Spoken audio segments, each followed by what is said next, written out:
반갑습니다. 물리건강 박사입니다. 또 일주일이 휙 지나서 또 금요일이네요. 그나마 어제 오후부터 계속 비가 오더니 새벽에 끊쳐서 또 비 안 오는 금요일을 맞았습니다. 어떻게 한 주일 잘 보내셨나요? 어떻게 뭐 미역이나 미역국 많이 드셨나요? 김이나 오늘 많이 드시는 게 좋고, 어제는 좀 습도도 높고 그래가지고 오이 냉국을 만들어 봤어요. 미역을 많이 불려가지고 그래서 또 한 그릇 많이 잘 먹었습니다. 여름에 날이 덥거나 그러면 식욕이 없잖아요. 그때 오이 냉국에서 드시면 상당히 그 식욕이 돌아오고 새콤달콤하게 해놓으면 맛있습니다. 자, 또 이제 지난주에 이어서 이제 슈퍼미네랄 요오드 계속 할 건데, 이제 이 챕터는 뭐냐면 당신의 요오드 수치는 안녕하십니까? 그래가지고 이제 요오드 결핍과 부족으로 인한 증상과 질병 이렇게 해가지고 이제 나왔어요. 그래서 75페이지에 보게 되면 요오드 결핍 머리부터 발끝까지 고통을 부른다 이렇게 돼 있어요. 그래서 이렇게 여성들한테 많이 오는 질병, 그 다음 페이지에 보게 되면 이렇게 남성들한테 많이 오는 질병, 요오드가 부족했을 때 뭐 이런 얘기들이 이제 쭉 걸쳐져 있는데, 요오드 부족 결핍으로 발생하는 증상과 질환한테는 특징은 이제 뭐냐면 저체온증 관련 질환이 일어날 수 있답니다. 그럼 저체온증에 관련된 질환은 뭐가 있냐면 부종, 비만, 고지혈증, 동맥경화, 고혈압, 아토피, 건조한 피부, 관절 근육 통증, 각종 감염에 대한 면역력 저하, 우울증, 위염 이런 게 이제 저체온증 관련 질환이고요. 분비샘 관련 질환은 또 뭐냐면 이제 갑상선 비대 부족하게 되면, 그다음에 이제 작은 근종, 전립선 비대, 유방통, 난소음으로, 그다음에 정력 감소, 건조한 피부, 위통, 변비, 안구건조증, 침샘 마름, 극심한 생리통, 또 뇌 건강과 각종 알레르기, 자가면역 질환 관련으로는 주의력 결핍 장애, 그러니까 ADHD 이것도 걸릴 수 있고요. 자폐증, 기억력 감퇴, 류머티즘, 아토피, 자가면역 질환, 거기에는 건선, 루푸스, 강직성 척추염 등, 그다음에 인지 기능이 저하되고 머리가 안개같이 뿌연 상태, 이런 것들이 이제 뇌 건강에 관련된 거고요. 심혈관 관련 질환은 고지혈증, 동맥경화, 고혈압, 당뇨, 부정맥 이런 거고요. 기타로는 이제 목 통증, 역류성 식도염, 탈모, 피로, 생식기 헤르페스, 폐질환, 상처 회복이 늦음, 각종 결절관, 낭종, 여성 불임, 유산, 성욕 감소, 정액 생산 감소, 간질환 이런 질병들이 걸릴 수 있답니다. 요오드가 부족했을 때. 그러면 뭐 요오드만 먹으면 이런 질병이 다 안 걸리느냐, 뭐 그런 얘기는 아니에요. 그런데 이런 질병에 걸린 사람들을 영양학적으로 파고 들어가다 보면 요오드 부족이 많이 뜬다라는 의미거든요. 그래서 충분히 먹는 게, 우리가 섭취하는 게 좋은데, 한국 사람은 그래도 요오드가 전 세계적으로 보면은 그렇게 많이 부족한 상황은 아니에요. 김이나 미역 이런 것들을 많이 먹기 때문에. 그런데 지난 시간에 배웠지만 그런 환경적인 요인이나 식생활의 변화 이런 걸로 인해서 요오드 섭취력이 사실 되게 많이 떨어진 것은 사실이에요. 그래서 좀 의식적으로 좀 챙겨 드셔야 되는데, 나는 요오드를 굉장히 많이 먹어, 그냥 몇 끼니마다 김을 먹거든, 뭐 이렇게 생각하실지 모르지만 조미김 같은 경우는 사실은 별로 그렇게 큰 도움이 되질 않아요. 맹김, 어릴 때처럼 먹을 때 이렇게 뭐 기름 바르고 소금 뿌려서 구워 먹는, 그래야만 제대로 되는 거고, 또 이제 바다도 오염되다 보니까 우리가 생각하는 것만큼 또 이렇게 여러 가지 문제들이 있죠. 그래서 이제 79페이지에 보게 되면 요오드가 다량 필요한 장기, 요오드가 많이 있어야 활동하는 그 제 기능을 할 수 있는 장기들이 있는데, 이제 갑상선, 췌장 효소 분비샘, 뭐 위산 분비샘, 뭐 피부, 결막, 췌장 전부 뭐예요? 호르몬에 관련된 것들도 상당히 많고요. 침샘, 코, 입, 부비동. 부비동이라고 하는 거는 이 코 안쪽에 보면 4개의 공간이 있어요. 4개의 공간이 있는데 축농증이 걸리면 거기에 이제 농이 차거든요. 그 4개의 공간을 부비동이라고 불러요. 거기에도 이제 문제가 생긴다라는 거예요. 그러면은 뭐가 생기냐면 축농증이 생긴다거나 뭐 이런 현상들이 일어날 수 있는 거죠. 폐에도 뭐 문제가 많이 생긴답니다. 이게 많이 필요한 기관들이니까 많이 챙겨 드시면 되고, 80페이지에 보게 되면 이 책에서 또 노란 줄을 쳐놔서, 이 줄이 뭐냐면 우리 몸의 거의 모든 장기가 요오드를 원한다라고 기술이 돼 있어요. 요오드를 좀 많이 챙겨 드시는 게 되게 좋죠. 그러면서 이제 81페이지에 보게 되면 하루 적정 요오드 섭취량이 얼마냐, 과연 정부에서 얘기하는 0.15mg이니까 그 의문을 제시한 거죠. 근데 그거 같은 경우는 사실은 권장량이라는 게 있고요, 최정량이라는 게 있거든요. RDA 양은 요 정도 먹으면 최소치예요. 그러니까 비타민 C 같은 경우 70ml를 권장을 해주는데 그 70ml라는 의미는 뭐냐면 70ml를 먹으면 괴혈병에 안 걸린다. 그때 힐링 팩터에서도 말씀드렸지만 그거는 정말 질병이 안 걸리는 최저 수준을 의미하는 것이고요. 사람마다 틀리거든요. 요오드도 마찬가지라는 거예요. 사람마다 틀릴 수 있기 때문에 내 몸의 최정량은 뭐 그렇게 딱 이렇게 제시된 양보다는 훨씬 더 많은 양이 필요할 수 있거든요.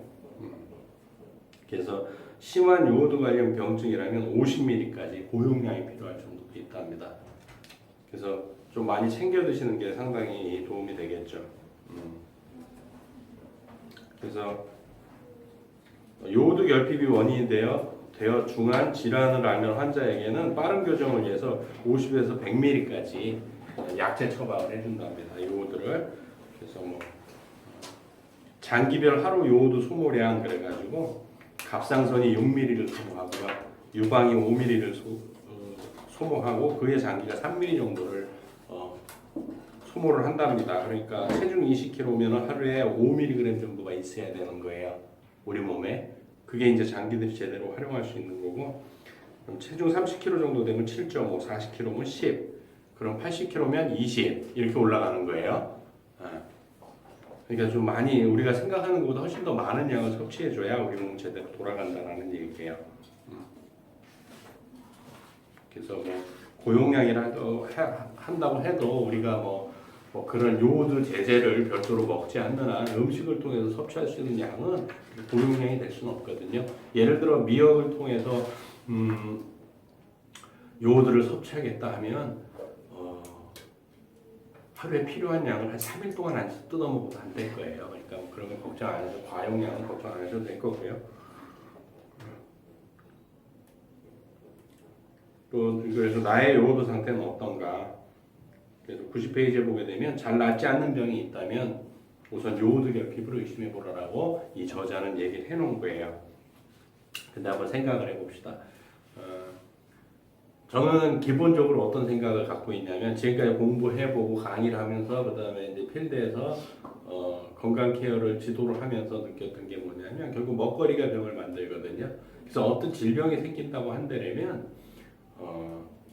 그 사람이 먹는 거를 하나씩 끊어보면 그 병을 알 수가 있어요. 무엇 때문에 그 병이 생겼는지를. 사실은 대부분이 먹거리라는 거죠.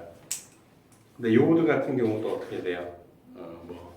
사실은 우리가 충분히 미역국을 먹고 김을 먹고 하기 때문에 충분하다고 생각하지만 실질적으로 그렇지 않거든요. 그래서 이 책 이제 92페이지에 보게 되면 요오드 결핍 자가 진단 설문서 해갖고 이런 것도 있거든요. 그런 것도 이제 한번 체크를 해보시면 괜찮을 거예요. 이런 건 그냥 뭐 인터넷에 뒤지면 또 뜨거든요. 그러면 뭐 이제 설문항이 한 32개가 있는데 9점 이하는 정상이고요. 10에서 15면 경도 결핍, 16에서 24점은 중등도 결핍이고 25점 이상이면 심한 결핍인데 이거는 뭐 딱 정해진 건 아닌 것 같고요. 1번 보게 되면 유방이나 자궁 난소 질환 중 한 가지 이상이 있다. 여성에 해당되는 거예요. 있다 그럼 3점이에요. 이 점수를 다 더해서 아까 이제 그런 거를 보면 되는 거죠. 근데 요오드가 왜 더더욱 필요할까요? 일본에서 그 원자력 발전소가 무너지고 지금은 이제 다 바다로 방류를 해버린 상황이잖아요. 그런 것들도 진짜 그 방사능도 요오드가 많이 감해주거든요. 그래서 이제 그 다음에 보게 되면 요오드 결핍의 징후와 치료 방법. 그래서 치료 방법이가 뭐 있겠어요? 뭐 여러 가지로 많이 먹으라는 얘기겠죠. 그래서 99페이지에 보게 되면 손톱이 이렇게 잘 부러지는 거, 잘 부러지는 손발톱과 이것도 우리가 사실은 손톱이기 때문에 단백질이라고 생각을 해서 단백질을 충분히 보충을 해줘도 잘 안 낫게 되면 요오드를 섭취해보라는 얘기거든요. 그러면은 잘 안 부서진다는 얘기고요. 이 사진까지 이렇게 다 나와 있어요. 이렇게 잘 부서지는 요오드 결핍으로 인해서 이제 채워졌던 또 이제 일반인들도 많이 하는 목이 이렇게 부는 거, 갑상선에 문제 생기면 목이 이렇게 갑상선 위치가 이렇게 띵띵 부어버리거든요. 항진 같은 경우. 그래서 목이 두꺼워지면 요오드 부족을 의심하라. 목이 두꺼워지면. 그래서 갑상선 이상을 체크하는 검사법이 뭐 여러 가지가 있는데 갑상선 호르몬은 T1, T2, T3, T4 네 가지다. 뭐 이런 거고 T1과 T2는 T3와 T4를 만들기 위한 과정물이고 뭐 이런 얘기들이에요. 그래서 T3하고 T4 같은 경우는 타이록신이고 T3가 뭐예요? 티록신. 그래서 에너지 대사에 관여해 주는 거죠. 그래서 얘기한 대로 피곤하거나 이렇게 되면 요오드 검사를 해보든지 설문지 조사를 해서 나한테 얼마나 부족한가 좀 체크해 보시면 되게 좋을 것 같고요. 특히 여성들 같은 경우는 113페이지에 뭐라고 되어 있냐면 요오드는 유방세포들이 암으로 발전하는 것을 막고 정상세포의 모습을 되찾도록 도와주는 게 요오드랍니다. 그러니까 특히 여성들한테는 더더욱 많이 필요하겠죠. 유선도 사실은 유선이 아니고 유샘이거든요. 갑상샘이죠 원래는. 전립선이 아니고 전립샘이죠. 다 호르몬계 쪽이라는 얘기예요. 그쪽이기 때문에 사실은 요오드가 여성들한테는 특히 유방암의 경우도 되게 좋다는 거죠. 유방세포들이 암으로 발전하는 걸 예방을 해주는 것이 또 요오드라는 거고요. 그래서 114페이지에 보게 되면 유방에 대한 요오드의 작용 그래서 6가지가 올려져 있어요. 환경 호르몬인 에스트로겐 유사 화합물로부터 유방을 보호한다. 또 비정상적으로 과다 활성화된 난소의 에스트로겐 생성을 줄여준다. 이것도 요오드가 해주는 거고요. 유방암에 선행되는 유방 섬유 선종을 줄여준다. 여성들은 굉장히 많이 좀 섭취를 해야 될 것 같아요. 또 암세포의 사멸을 유도한다. 물론 이건 유방암에 대한 관련된 거예요. 다른 암하고 오해하시면 안 되고요. 항암제보다 뛰어난 효능을 보인다. 유방암을 앓고 있다 하더라도 요오드가 항암제보다 훨씬 효능이 뛰어나다는 얘기고요. 발암물질인 디메틸 벤즈 안트라센을 인위적으로 투여한 쥐에서 유방암 발생을 예방해줬답니다. 그러니까 암세포를 발생시킨 다음에 요오드를 막 집어넣어 주니까 발현이 안 됐다는 얘기예요. 그러니까 여성분들은 특히 많이 요오드를 챙겨 드시는 게 좋을 거고요. 여성 호르몬 기관에 생기는 혹들은 요오드로 줄이거나 없앨 수가 있다라고 또 이렇게 노란 박스를 쳐갖고 해놨어요. 그러니까 특히 여성들은 또 많이 먹어야 되겠죠. 갑상선 질환 같은 경우는 남성이 많이 생겨요, 여성이 많이 생겨요? 여성이 많이 생겨요. 유방암은요? 당연히 여성이에요. 그러니까 남성도 유방암이 걸리는 하지만 남성도 유방암이 걸리거든요. 유방암 환자 전체 환자의 10%는 남성 유방암이에요. 나머지 90%가 여성 유방암이고요. 또 이제 117페이지에 이제 여러 가지 남성도 해당되는 거고 여성도 해당되는 건데 40, 50세의 나이에도 불구하고 기억력 저하를 호소하는 경우가 종종 있다. 외출했다가도 내가 왜 여기 있지라고 생각할 정도로 심각한 경우도 있다. 뇌 검사 결과는 이상이 없는데도 이런 증상이 지속된다면 요오드 결핍을 의심할 수 있다라고 했어요. 그래서 나는 채식 위주고 식단도 좋고 등푸른 생선도 많이 챙겨 먹고 콜레스테롤 검사를 해봐도 정상이고 고지혈증 검사를 해도 다 정상인데 기억력이 자꾸 떨어진다. 요오드가 부족한 거라고 의심을 해보라는 얘기입니다. 또 이제 요오드 같은 경우는 시상하고 뇌하수체에도 작용을 한다는 얘기예요. 시상하고 뇌하수체 같은 경우는 다 우리 호르몬에 관련된 기관들이거든요. 여기에 절대적으로 필요한 게 뭐라고요? 요오드다. 그래서 내가 많이 좀 피곤하고 또 기억력이 떨어지고 이러면 요오드가 부족한 게 아닌가. 요오드가 언제 많이 파괴된다 했어요? 인스턴트 패스트푸드를 많이 먹게 되면 요오드가 많이 섭취할 수 없다 그랬죠. 그래서 그런 음식들을 철저히 피하는 것이 되게 좋은 거고요. 또 그 다음 챕터 3를 보게 되면 요오드로 수많은 병을 치료한다라고 했어요. 이 저자들은 의사 선생님이시니까 치료라는 단어를 그냥 빵빵 쓰신 거예요. 두 분 다 의사니까 이진호 의사하고 황성영 의사인데 이분들 같은 경우는 지금 병원에서 근무를 하시고 진료를 하시는 분들이니까 그래서 요오드로 수많은 질병을 치료한다. 그래서 어떤 게 있냐면 갑상선 질환, 여성 질환, 남성 질환, 불임, 난임, 심혈관 질환, 위암 뭐 이런 것들을 다 병을 치료할 수 있다라고 기술을 해놨네요. 갑상선 질환 당연한 거겠죠. 갑상선 질환. 그런데 갑상선은 사실은 갑상선에 관련된 질환은 크게 봐면 네 가지인데 하나는 뭐냐면은 항진이 있죠. 항진. 갑상선 항진이 있고 하나는 저하가 있고요. 하나는 결절이 있고요. 하나는 이제 갑상선 암이 있는 거죠. 이 네 가지예요, 크게 보면. 근데 이런 질병들을 케어하고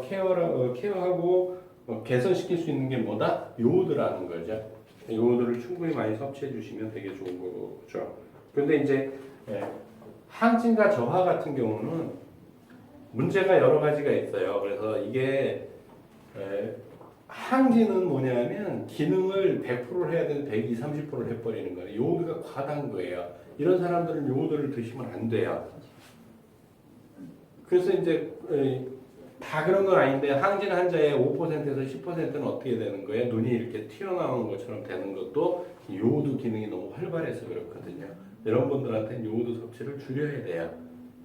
그럼 저하라는 것은 뭐예요? 결국은 에너지가 많이 생성이 안 되는 거거든요. 항진이 됐든 저하가 됐든 특징은 뭐냐면 극심한 피로감을 느끼거든요. 에너지 대사가 안 이루어지기 때문에 활동 대사가 안 일어나기 때문에 그렇거든요. 결국은 저하가 되게 되면 살이 막 쪄요. 그럼 항진은 어떻게 되겠어요? 막 살이 빠지겠죠. 그래서 좋다 다이어트 안 해도 좋다 하지만 질병인 거예요. 항상 중용의 도를 유지해줘야 되거든요. 저하된 분들은 충분히 많이 먹어야 돼요. 그래서 뭐 갑상선에도 또 세부적으로 들어가게 되면 하시모토 갑상선염, 그레이브스 갑상선염 이런 것들이 있는데 그런 것까지 자세하게 아실 사실 필요가 없고요. 그래서 이런 것들이 좋고 또 혈중 콜레스테롤 수치가 높은 50대 여성 예를 들어 놓으셨는데 이분 같은 경우도 혈중 콜레스테롤 수치가 높은 것도 요오드 부족에 기인했던 거예요. 따져 들어가 보니까. 그러니까 여러 가지로 활동 대사가 안 일어나는 거죠. 또 아까도 말씀드렸죠. 여성 질환이라고 한다면 아까도 말씀드린 유방이나 난소, 자궁 이쪽에 생기는 질환들도 요오드로 나올 수 있다라는 얘기예요. 그리고 이제 140페이지에 보게 되면 노란 박스로 이렇게 되게 해놨는데 이게 재밌는 얘기예요. 의사 선생님들이니까 거짓말을 안 했을 거고요. 암 환자에게 꼭 필요한 면역력과 기초 체력 보강을 위해서는 요오드 보충이 필수적이다. 그러니까 암 환자한테는 요오드가 필수적으로 필요하다는 얘기예요. 암 환자한테. 근데 이제 암도 어떤 암이냐는 거죠, 그죠? 모든 암이겠지만 어쨌든간에 또 요오드로 2차 암 발생을 막다. 재발도 막아주는 게 요오드랍니다. 그래서 주변에 좀 건강이 안 좋으신 분들이나 그런 분들은 어쨌든 간에 요오드를 충분히 섭취하게 된다면 여러 가지 도움이 될 거고요. 요오드와 남성 질환 이건 당연히 어디겠어요? 전립선 쪽이겠죠. 호르몬에 관련된 전립선에 종양이나 결절이 있는 사람이 갑상선에서도 결절이 발견된다거나 여성의 경우 작은 근종이 있는데 유방에도 섬유손종이나 낭종이 발견되고 갑상선에도 결절이 동시에 존재하는 경우가 많다. 이거는 요오드 결핍이다. 요오드 결핍이에요. 그러니까 아까도 말씀드린 그런 장기들에서 요오드가 많이 있어야지 제 기능을 하는데 한 곳만 폈다고 해서 거기만 질병이 발생하지는 않는단 말이에요. 요오드가 충분히 있는 그 모든 곳에 장기의 문제가 연달아 발생한다는 거예요. 우리 몸은 하나의 시스템이기 때문에.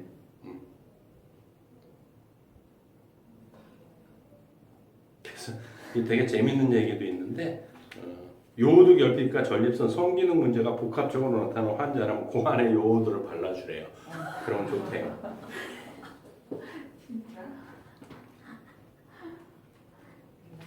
우리가 예전엔 요오드용 얘기했잖아요. 소독약에. 그 요오드가 이오드예요. 예전에 상처나면 다 발라줬잖아요.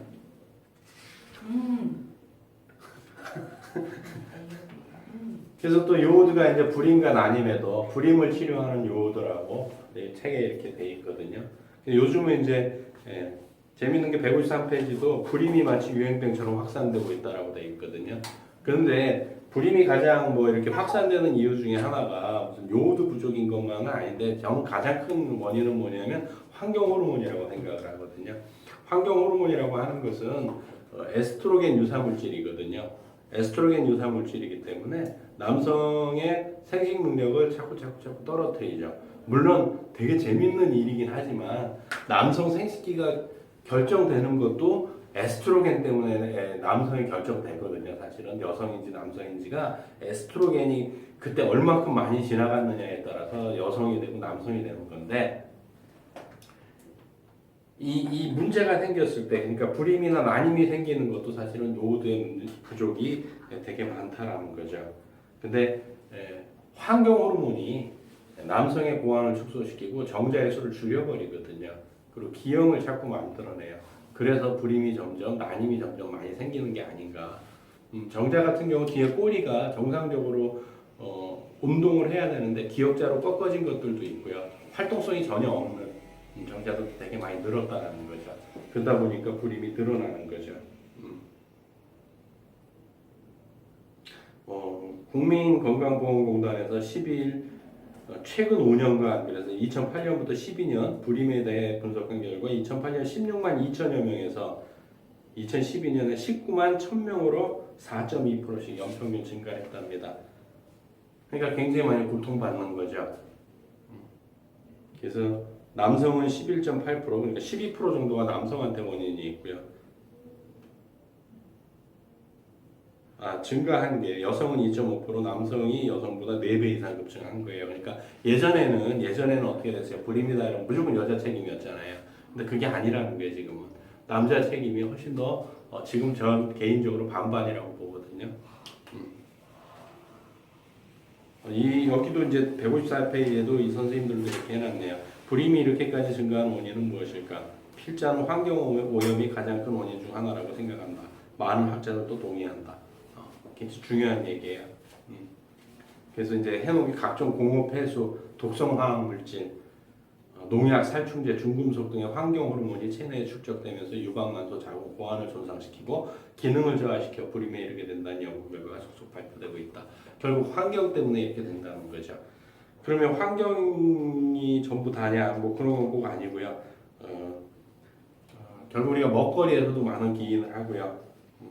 어쨌든 환경이 가장 큰 저도 개인적으로 원인이라고 생각을 해요.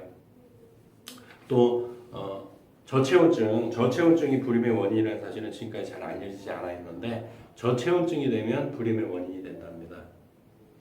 근데 요즘 젊은 세대들은 어때요? 체온이 36.5도가 아니고 35.5도 정도가 이제 한 1도 정도가 체온이 떨어졌답니다.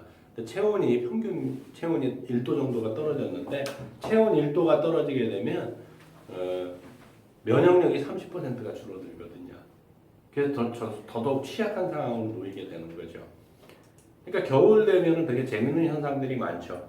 겨울에 어때요? 롱패드, 발목까지 오는 롱패드를 입고 슬리퍼를 신고 알을 들고 다니죠. 아이스 아메리카노를 한겨울에도. 그러니까 체온이 당연히 낮다라는 얘기거든요. 그러면서 이제 질병들이 점점 생기고 이런 문제들이 생기는 거죠.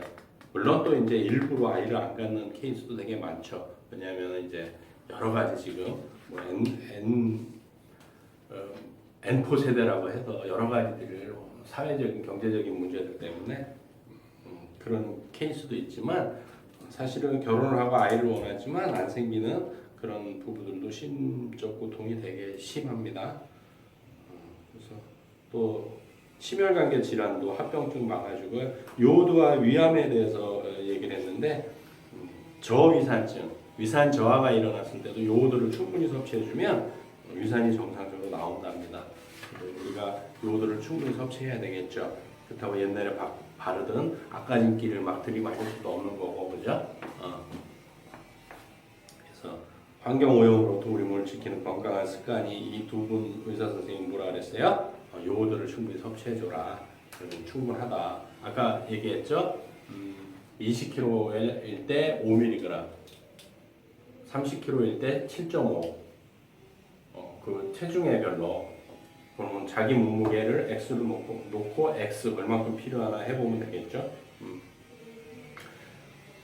그래서 이제 4장에서는 요오드가 아이들 성장에 미치는 영향 당연히 뭐 하는데 환경 오염 문제도 나오고요. 그다음에 성조숙증 얘기도 나오고요. ADHD 이런 얘기들이 또 여기 언급이 되는데 뭐 환경 오염은 앞에서도 얘기했지만 환경 오염을 많이 끌어내는 것들이 뭐 단백질도 있고 식이섬유도 있고 한데 요오드도 그런 역할을 한다고 말씀드렸잖아요. 요오드 결핍은 아동의 약 80%가 요오드가 부족한 상황이랍니다. 그렇게 엄마들이 김을 먹여서 키웠는데도 요오드가 부족하대요.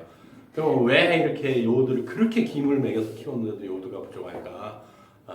조미김을 먹여서 그래요. 물론 조미김이 다 나쁘다는 뜻은 아닌데 저희도 이번에 이제 조미김이 어디서 들어와서 먹었는데 밑에 그 기름밭이죠. 밭. 기름이 절절 흐르잖아요. 그 산패된 기름이잖아요. 보나 안 보나. 이런 것들을 먹으면서 우리 몸에 얼마나 좋은 영양소들이 들어올 거라고 생각하는지. 어쨌든 간에 그게 비닐 포장이 되겠다 하더라도 진공 상태가 아니기 때문에 공기가 흘러다닐 거고 그럼 결국 그 기름은 산패를 하거든요. 산패를 한 음식을 먹는다는 건 결국 좋은 건 아니거든요. 신 음식 먹는 거하고 똑같다고 보시면 돼요. 그래서 각종 가공식품 섭취가 체내의 독소를 축적한다. 그래서 지구상의 환경으로만 안전지대는 없다. 이 얘기는 뭐냐면 진짜 안전한 지대가 없어요.